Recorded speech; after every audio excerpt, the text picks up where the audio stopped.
Hi everyone, my name's Luke and I'm going to talk to you about the 1971 film Carnal.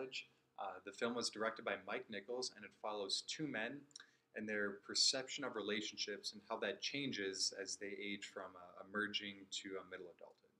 Now we have our two main characters, main male characters. We have Jonathan and Sandy. Jonathan, who sees women as objects and often refers to them as ball busters, and Sandy, who's shy and passive, but he still thinks women should be intellectually stimulating only. Now we have our female characters. We have Susan, who's intellectual, but she doesn't want to come off as too smart, having a very stereotypical view of how women should act. And then we have Bobby, who's sexualized by Jonathan, but realizes she wants more out of life than what Jonathan can actually give her. Now, the film follows Jonathan and Sandy and their perspective and their perception of how women should be. And the film begins with their discussion of a perfect woman. Jonathan, who's only interested in physical attractiveness, and Sandy, who's only interested in intellectual stimulation. And these ideas of how women should act continues to develop as they go into early adulthood. Jonathan has yet to find a partner he can settle down with, and Sandy is dissatisfied with his marriage to Susan.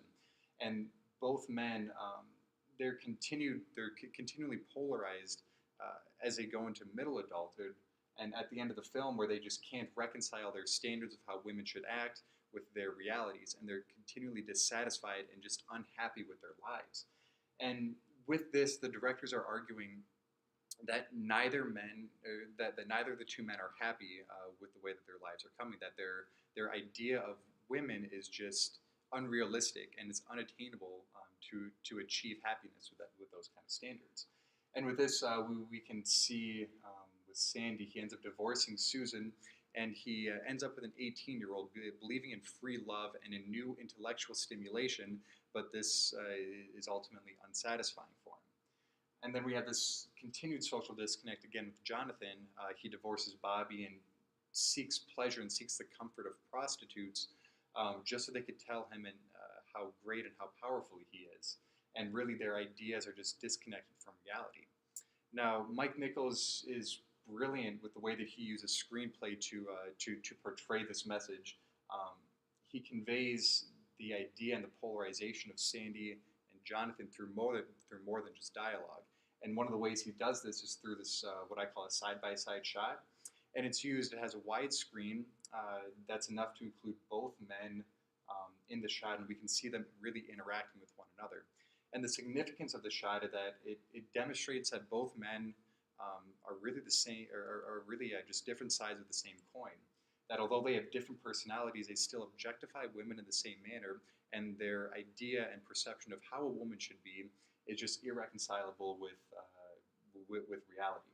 And next we have the shallow focus shot, which just focuses in on each of the characters, and it just allows us to monitor their emotional responses and gives the appearance that we're having a very like an intimate discussion with the characters. And the significance that it allows us to get into the heads of the characters.